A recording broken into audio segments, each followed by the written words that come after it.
My dear students, बच्चों DN brand organic chemistry में आप लोगों का स्वागत है। बच्चों लास्ट लेक्चर में हमने एक नया चैप्टर स्टार्ट किया था जिसका नाम था आइसोमरिज्म। ऐसे कंपाउंड जिनका मॉलिक्यूलर फॉर्मूला सेम है फिर भी अगर वो डिफरेंट हो तो उस कंपाउंड को बच्चों हम आइसोमर के नाम से जानते हैं। क्या डिफरेंस हो सकता है? उसके केमिकल प्रॉपर्टीज डिफरेंस हो सकते हैं, मतलब वो अलग अलग कंपाउंड के साथ अलग अलग रिएक्शन जो है दोनों एक दे सकता है एक नहीं दे सकता, मतलब एक रिएक्शन दे रहा है एक नहीं दे रहा, उस प्रॉपर्टी का नाम केमिकल प्रॉपर्टीज बोला है। फिर उसके बाद हमने डिस्कस किया बच्चा फिजिकल प्रॉपर्टीज, उनके बीपीएमपी अलग हो सकते हैं तो उस प्रॉपर्टी को हम फिजिकल प्रॉपर्टीज बोल सकते हैं।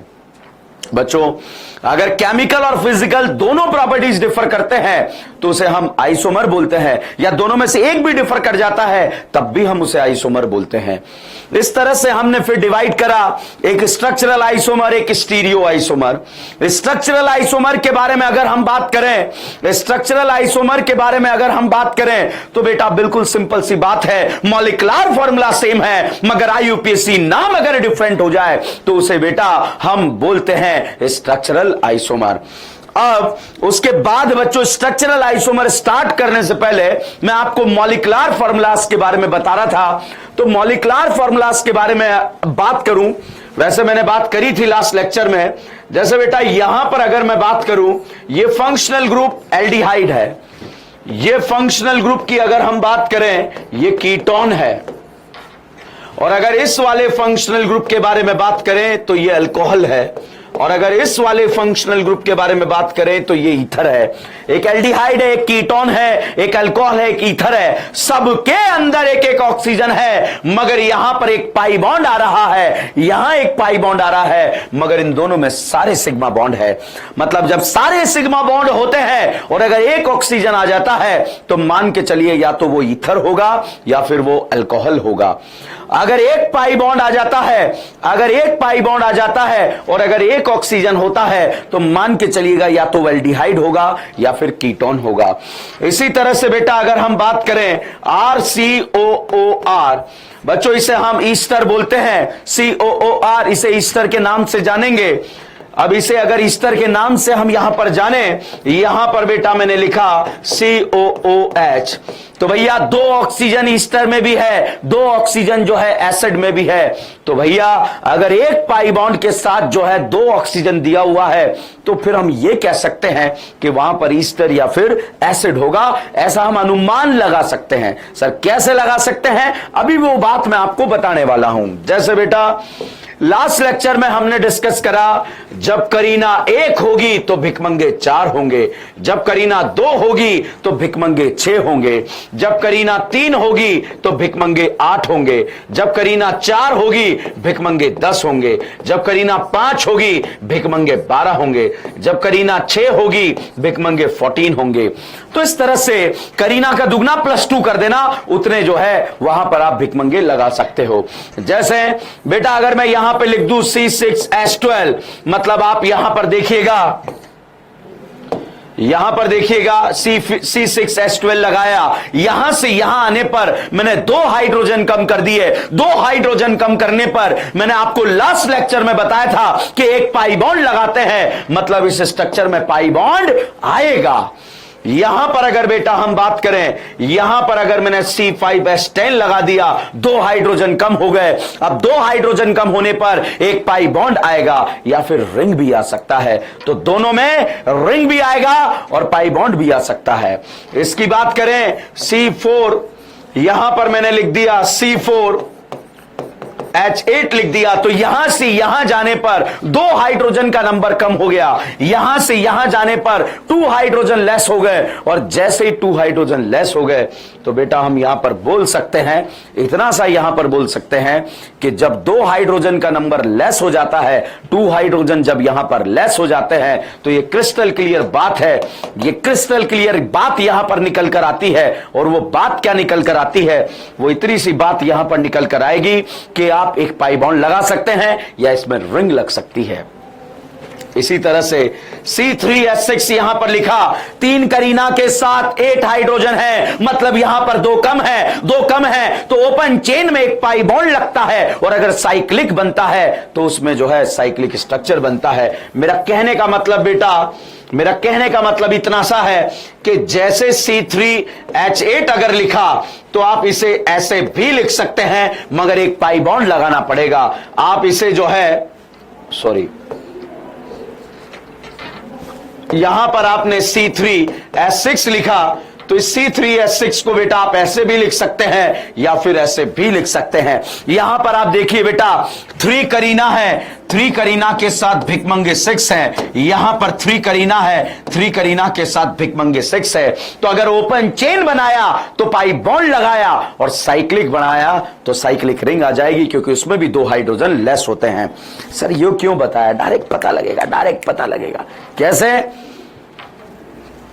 मान लो बेटा अगर मैं आपसे पूछूं, एक टॉपिक है IHD, index of hydrogen deficiency, index of hydrogen deficiency, या इसे हम जो है दूसरा नाम भी देते हैं DU, डिग्री ऑफ अनसैचुरेशन। ठीक है, तो इंडेक्स ऑफ हाइड्रोजन डेफिशिएंसी या इसे नाम देते हैं डिग्री ऑफ अनसैचुरेशन। क्या करना है, किसी भी कंपाउंड में जितने हाइड्रोजन का कमी होता है, अगर 2 हाइड्रोजन का कमी होता है तो उसका DU 1 आता है, और अगर 4 हाइड्रोजन का कमी होता है तो उसका DU बेटा अगर हम बात करें तो उसका DU जो है 2 आता है। जैसे यहां पर मैंने लिखा CH3 CH2 CH3 ऐसे लिख दिया। अभी अगर आप चेक करें 3 करीना है, भिकमंगे 8 होने चाहिए, 8 दिए हैं, कोई जो है यहां पर हाइड्रोजन का कमी नहीं है, मतलब इसका DU 0 आया।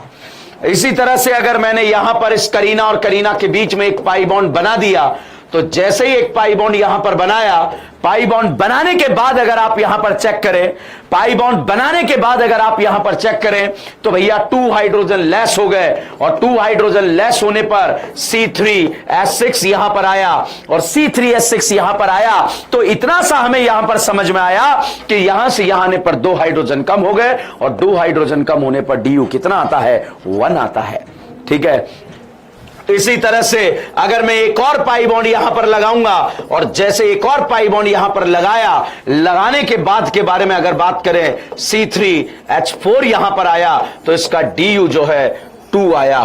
तो DU 2 आया, मतलब हम ये कह सकते हैं अगर एक पाई बॉन्ड हुआ तो DU 1 आएगा, और अगर 2 पाई बॉन्ड हुआ तो DU जो है वो 2 आएगा। डायरेक्ट पता लगा सकते हैं। कैसे लगाएंगे अभी बहुत तसल्ली रखिएगा, अभी बताता हूं आपको। ठीक है, तो बेटा अगर मैं यहां पर इससे एक स्ट्रक्चर बना दूं साइक्लिक रिंग, तो साइक्लिक रिंग बनने पर भी मुझे 2 हाइड्रोजन लेस करने पड़ेंगे, और जैसे ही 2 हाइड्रोजन मैं यहां पर से लेस करूंगा, इसका भी DU बेटा जो रहेगा वो 1 आ जाएगा। तो बेटा हम यहां पर बिल्कुल क्रिस्टल क्लियर बात कर सकते हैं। बात इतनी सी कर सकते हैं कि जब भी 2 हाइड्रोजन लेस होंगे, 2 हाइड्रोजन का कमी होगा, तो जब 2 हाइड्रोजन का कमी होगा तो आप यहां पर बोल पाएंगे कि किस तरह से क्वेश्चन को सॉल्व करेंगे। इसी अंदाज में बच्चों आप क्वेश्चन को सॉल्व करेंगे। ठीक है, चलिएगा। अब देखो बेटा यहां पर DU 1 आया और यहां पर भी DU 1 आया। अब आपने क्या सीखा कहानी से कि एक पाई बॉन्ड हुआ तो DU 1, 2 पाई बॉन्ड हुआ 2, अगर एक रिंग हुआ DU 1, 2 रिंग बन जाए तो DU 2 हो जाता है। ठीक है, अब देखो बेटा मैं आपको जादू बताता हूं फटाफट से। अगर आपसे पूछूं अगर करीना 3 है तो भिकमंगे कितने होते हैं? सर 8 होते हैं। अगर करीना 3 है तो भिकमंगे कितने होते हैं? 8। सर कैसे पता लगेगा? 3 का डबल कितना? 6, 6 में 2 ऐड कर दो कितना? 8। तो भैया भिकमंगे बराबर है। अगर करीना यहां पर जो है आपको 3 दे दी जाए और भिकमंगे 6 कर दिए जाएं, अगर करीना आपको 4 गिवन है और भिकमंगे कितने होते हैं? 10। अगर करीना 4 हो और भिकमंगे 8 कर दिए जाए तो फिर क्या करेंगे? यहां पर अगर हम बात करें करीना 5 है और भिकमंगे 12 है, तो बेटा अगर इसके बारे में बात करें 3 करीना के साथ भिकमंगे कितने? 8 होते हैं। 8 दिया है, क्या कोई पाई बॉन्ड आएगा? नहीं आएगा। क्या कोई रिंग बनेगा? नहीं बनेगा। यहां पर DU कितना आएगा? सर 0 आएगा। क्या यहां पर 2 हाइड्रोजन कम हो रहे हैं? बिल्कुल हो रहे हैं। और जब 2 हाइड्रोजन कम होंगे तो DU 1 आएगा। क्या साइक्लिक रिंग बन सकता है? यस, बन सकता है। क्या यहां पर ओपन चेन में पाई बॉन्ड लगेगा? बिल्कुल लगेगा, पाई बॉन्ड लगेगा। इसी तरह से बच्चा यहां पर अगर हम बात करें C4H10 यहां पर दिया है, और जब C4H10 के बारे में चर्चा की जाएगी तो कैसे आगे बढ़ा जाएगा? बहुत आसान तरीका बताइए। क्या यहां कोई पाई बॉन्ड आएगा? बिल्कुल नहीं आएगा। और जब पाई बॉन्ड नहीं आएगा तो यहां पर DU 0 आएगा। 2 हाइड्रोजन कम हो गए बेटा। 2 हाइड्रोजन कम होते ही DU कितना आ गया? 1। और DU 1 आते ही रिंग आएगा नहीं आएगा? आएगा। ओपन चेन में पाई बॉन्ड आएगा नहीं आएगा? आएगा। और इस तरह से क्वेश्चन का काम तमाम कर जाएगा और आगे की तरफ बढ़ जाएगा। C5H12 के बारे में अगर चर्चा की जाए तो 5 करीना भिकमंगे 12, मतलब यहां पर DU बेटा 0 आएगा। यहां पर DU बेटा 0 आएगा। और जब 0 आएगा तो 0 आने के बाद हम यहां पर बोल सकते हैं, इतना सा बोल सकते हैं, इतना सा बोल सकते हैं कि जब DU 0 आया, जब DU 0 आया तो क्रिस्टल क्लियर बात यहां पर निकल के आ चुकी है। ठीक है, तो चलिएगा बच्चों, यहां पर हमने चीजों को डिस्कस किया, डिस्कस कर हम आगे बढ़े, क्वेश्चंस को सॉल्व किया। अब ये जैसे कभी आपसे पूछ लिया जाए कि इसका DU कितना, जैसे पूछ लिया जाए इसका DU कितना, तो बिल्कुल क्रिस्टल क्लियर तरीके से आपका आंसर यहां पर आ जाएगा। तो क्रिस्टल क्लियर तरीके से आंसर क्या आएगा कि करीना 6 है, रिंग बन गया तो DU कितना आया? 1 आया। अब अगर आपसे पूछा जाए DU कितना, सर 1 आएगा, क्योंकि एक रिंग बराबर एक DU। अब बताओ कितना आएगा? सर 2 आएगा। अब कितना आएगा? सर 3 आएगा। अब कितना आएगा? सर 4 आएगा। तो यहां पर बेटा DU कितना आएगा? 4 आएगा। इस तरह से क्वेश्चन आसानी से सॉल्व हो जाएगा।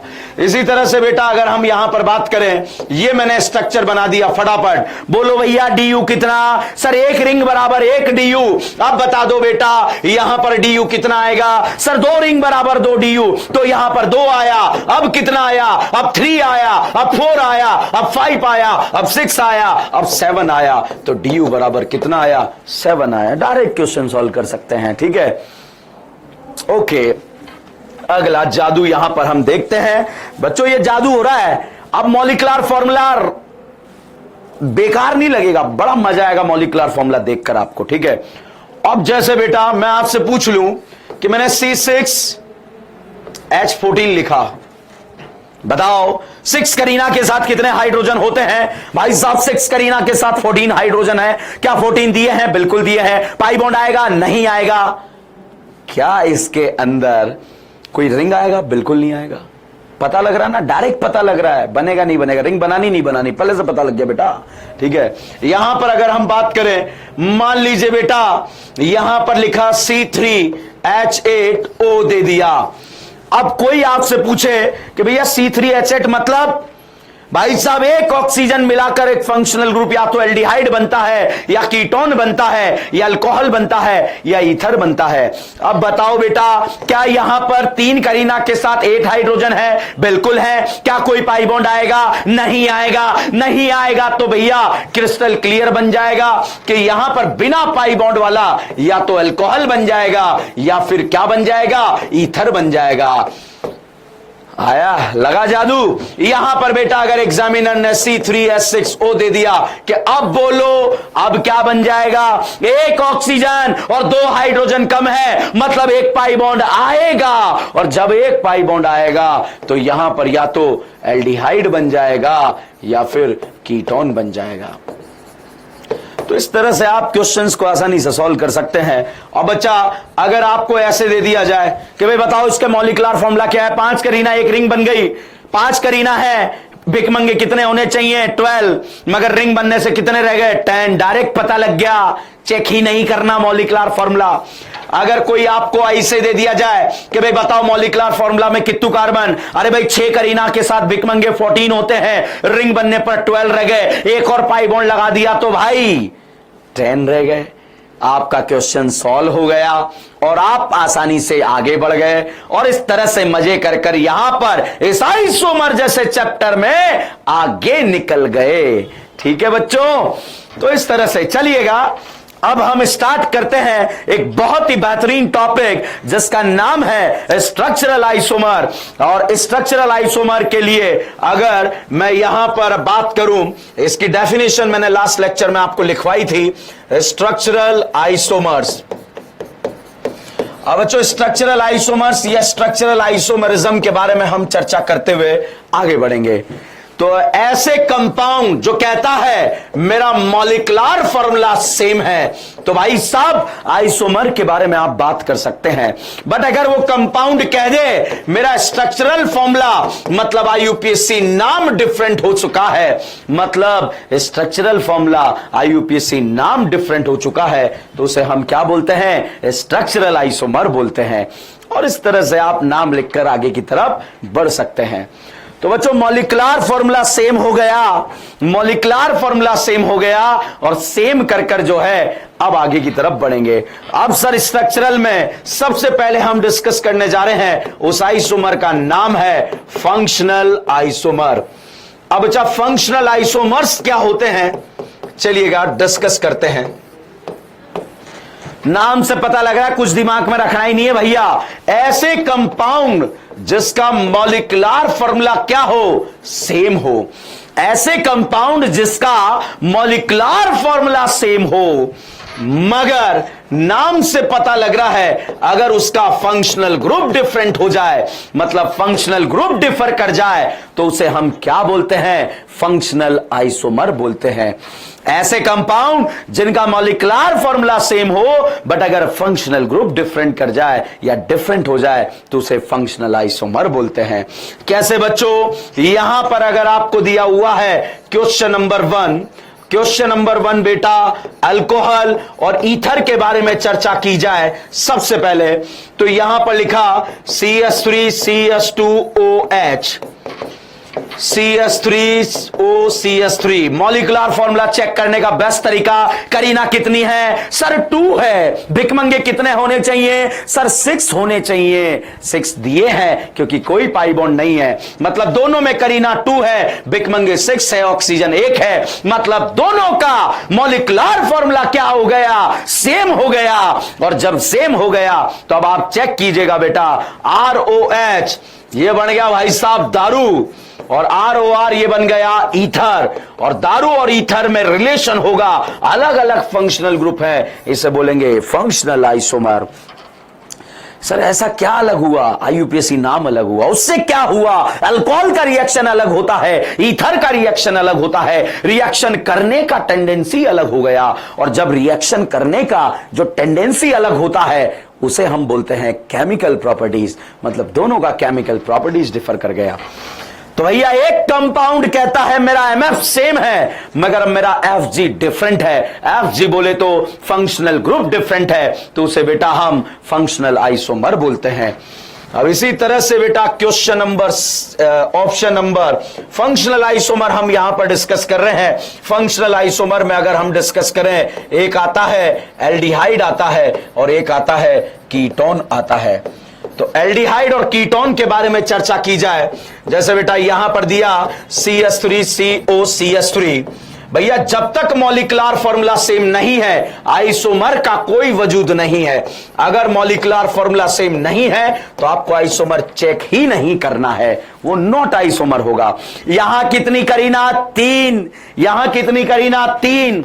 दोनों में 3-3 करीना, हाइड्रोजन गिनना नहीं गिनना, 1 पाई यहां 1 पाई यहां, मतलब 2 हाइड्रोजन कम हो गए। 3 के साथ कितने हाइड्रोजन होते हैं? सर 8 होते हैं, मगर यहां होंगे 6 और 1 ऑक्सीजन, तो आ गया C3H6O। मतलब एक कंपाउंड दोनों का मॉलिक्यूलर फॉर्मूला क्या है? सेम है। एक भाई साहब कीटोन है और एक भाई साहब एल्डिहाइड है, और एल्डिहाइड और कीटोन एक दूसरे के होंगे FI बोले तो फंक्शनल आइसोमर। तो बच्चों फंक्शनल आइसोमर हम यहां पर डिस्कस कर रहे हैं, और फंक्शनल आइसोमर्स के डिस्कशन में हम आगे बढ़ते हुए यहां से चल रहे हैं। तो ये एक तरीका है जिसके थ्रू आप जो है फंक्शनल आइसोमर्स का डिस्कशन यहां पर कर सकते हैं। ठीक है बच्चों,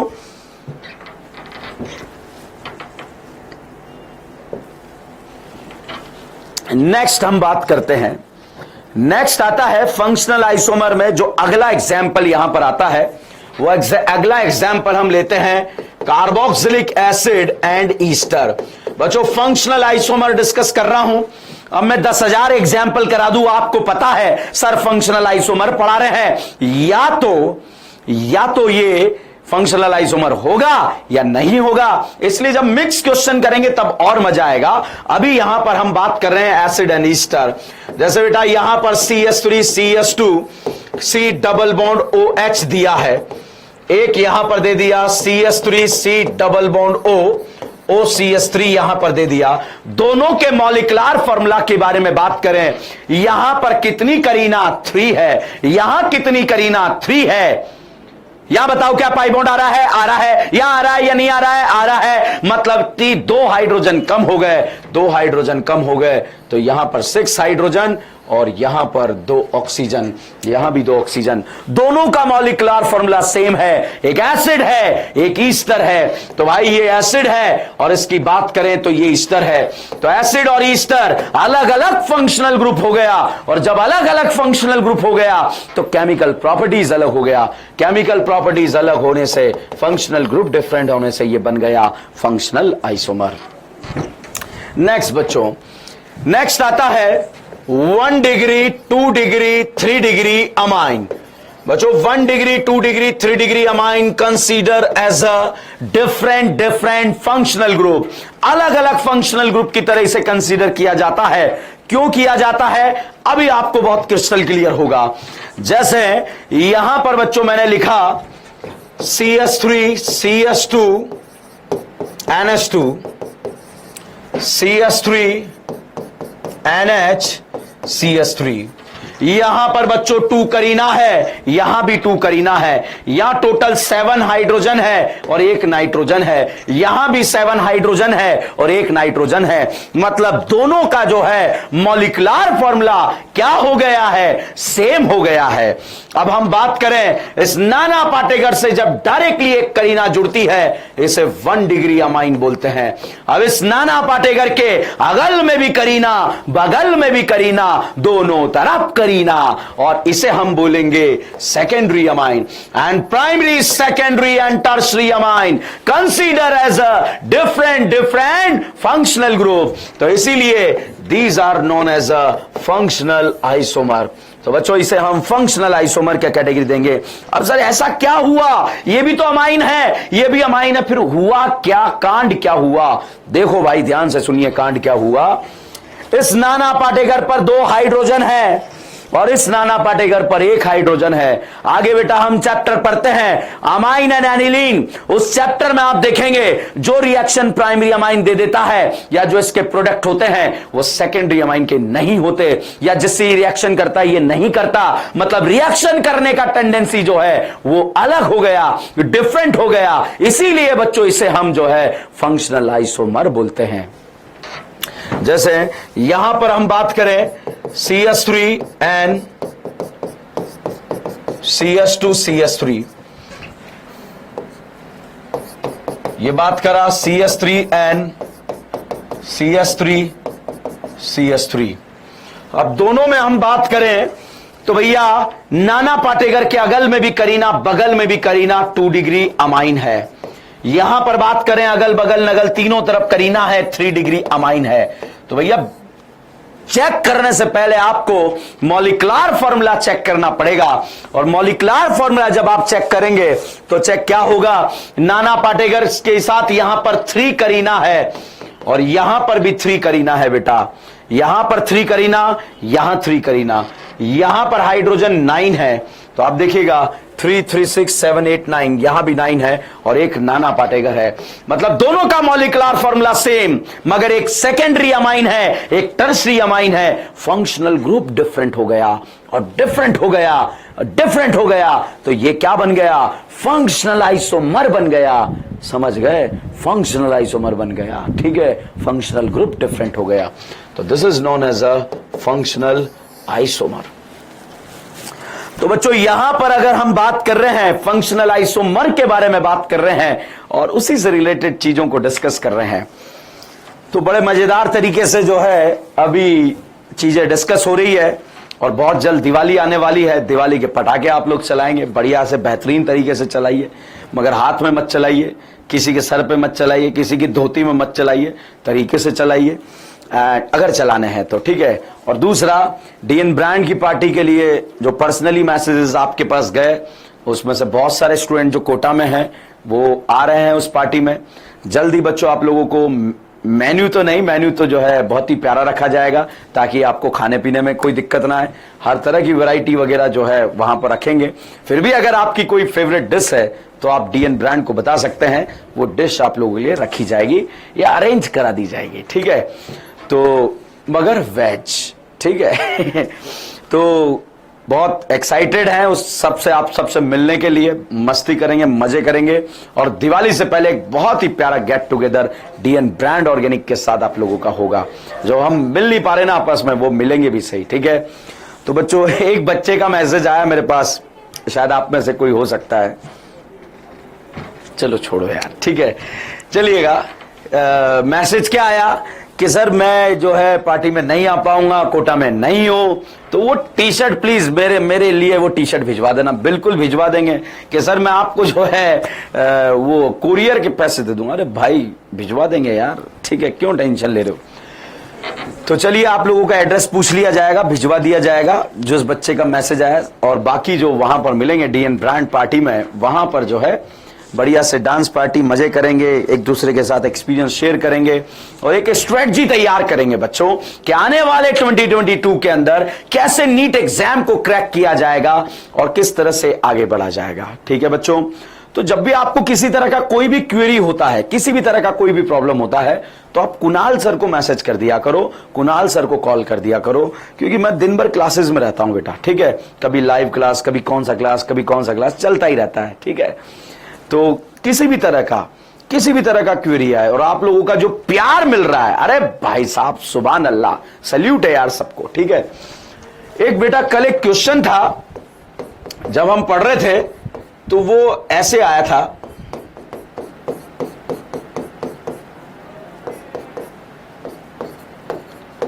ओ जोश जोश में जो है अक्राइल बोल गया मैं, मगर 4 करीना के साथ अगर एक पाई बॉन्ड आता है तो क्रोटोन यूज करते हैं और साइनाइड का कॉमन नेम होता है ओ नाइट्राइल, तो इसका नाम होगा क्रोटोनो नाइट्राइल। तो इस तरह से बच्चों आप नाम लिख सकते थे इसका। चलिए फंक्शनल आइसोमर हम यहां पर डिस्कस कर रहे हैं। फंक्शनल आइसोमर्स में हमने यहां पर और क्या क्या डिस्कस करा, जैसे बेटा हम डिस्कस कर सकते हैं साइनाइड डिस्कस कर सकते हैं या आइसोसाइनाइड डिस्कस कर सकते हैं। जैसे लिखा CH3CN और यहां पर लिख दिया CH3NC, तो भैया दोनों का मॉलिक्यूलर फॉर्मूला जो है यहां पर सेम दिया है, दोनों का मॉलिक्यूलर फॉर्मूला यहां पर सेम दिया है। एक साइनाइड है और एक आइसोसाइनाइड है, and cyanide and isocyanide consider as a different functional group. तो बच्चों डिफरेंट फंक्शनल ग्रुप कंसीडर किया जाएगा तो FI होगा। इसी तरह से बच्चों नाइट्रो एंड नाइट्राइट, जैसे बेटा CH3ONO nitrite and CH3NO2 nitro, दोनों का मॉलिक्यूलर फॉर्मूला सेम है। और जब मॉलिक्यूलर फॉर्मूला सेम है मगर एक नाइट्राइट है और एक नाइट्रो है, तो दोनों भी जो है फंक्शनल आइसोमर के कैटेगरी में आ जाते हैं। तो बच्चों हमने ये फंक्शनल ग्रुप डिफरेंट कर दिए हैं, मतलब मॉलिक्यूलर फॉर्मूला सेम हो जाए और फंक्शनल ग्रुप डिफर कर जाए तो उसे फंक्शनल आइसोमर बोलेंगे। अब मैं यहां कितने ही एग्जाम्पल करा दूं बेटा, कितने ही करा दूं, आपको पता है कि पढ़ यही रहे हैं, आंसर यही आएगा। मिक्स करेंगे, दिमाग का दही करेंगे, सबको मिक्स करके फिर उस दही में से बनाएंगे मक्खन, ठीक है। तो बने रहिए, जुड़े रहिए, DN brand organic chemistry. Thank you so much.